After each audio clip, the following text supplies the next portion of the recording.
Hey friends, welcome back to Thought of the Day with Bailey, where we are exploring what does following Jesus look like in the coronavirus pandemic. Today I wanted to talk to you guys about idols.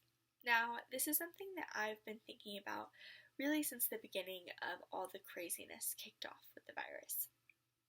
I don't know what your moment was when you realized that things were about to change, that the virus was really serious, or when you just kind of caught the weight of the situation. But for me, all of that started to all of that started to fall into place whenever the NBA closed. The NBA is America's professional basketball league, and basketball is one of the biggest sports in the state.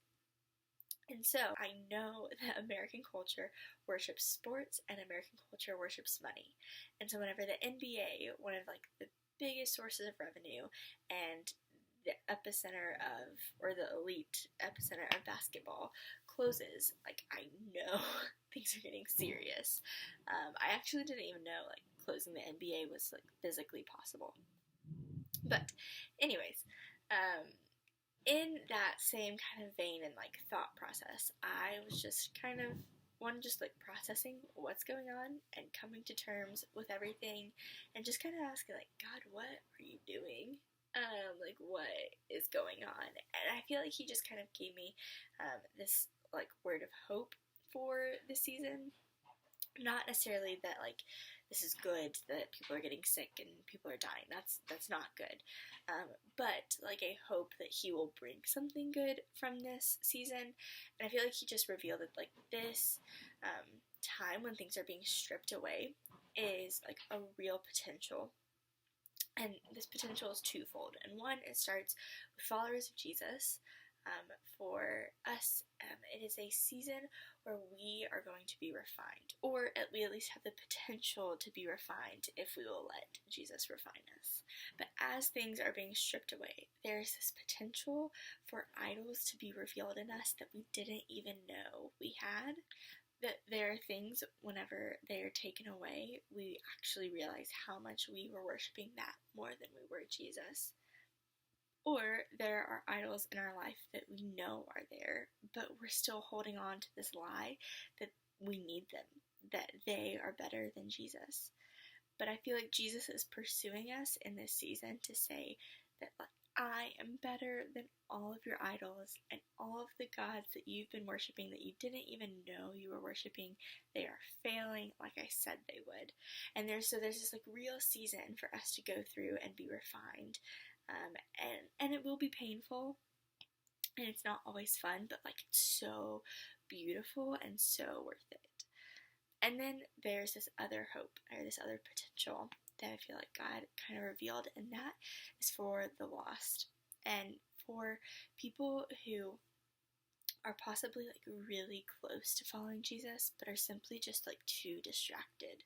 That in this season, when things are being stripped away and people are less distracted, although we know Instagram and Netflix are very much alive, but there is this season of rhythms and routines are being thrown off. And there is something about whenever our world is disrupted, when there's this holy disruption that also comes along, and we see great moves of God. And so for us, as the church, we should be bold in proclaiming our hope and expressing the love of Jesus to people, because I feel there is this unique environment being created and being stirred in people. And so I feel there's something we should be really proactive in. But to go back to the first point, this refining process that we have before us, it's really nice to think about oh man, the church is gonna have so many less idols, and people are gonna let go of things, and that's great to talk about in the third person, but to talk about in the first person is a lot more difficult, but that's actually how that change happens. And so for me, this is just something I have recognized a lot more over the past week. It's just God revealing things in my heart, especially around a lot of pride, and Him just kind of calling me to lay that down and like calling me to humility. And I think there's also something about being trapped in a house with the same people that like just kind of like the worst parts of us come out. And it's really easy to blame like a situation or like, oh, sorry, like I was just mad and that wasn't really me. But reality is that was me and it was ugly.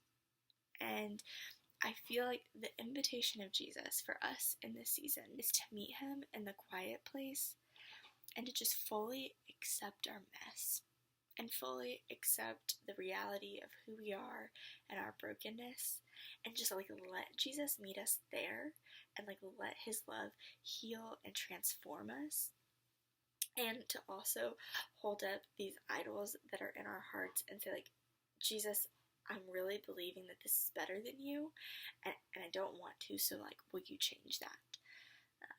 And I know him to be faithful to do that. Like, I've prayed that prayer, and he is so faithful, like, to change and transform my heart whenever I don't see a way out. And so, that is my prayer and encouragement for you. I hope that you are meeting Jesus in the quiet place, that idols are being revealed in your life, and that you are seeing transformation from the love of Jesus.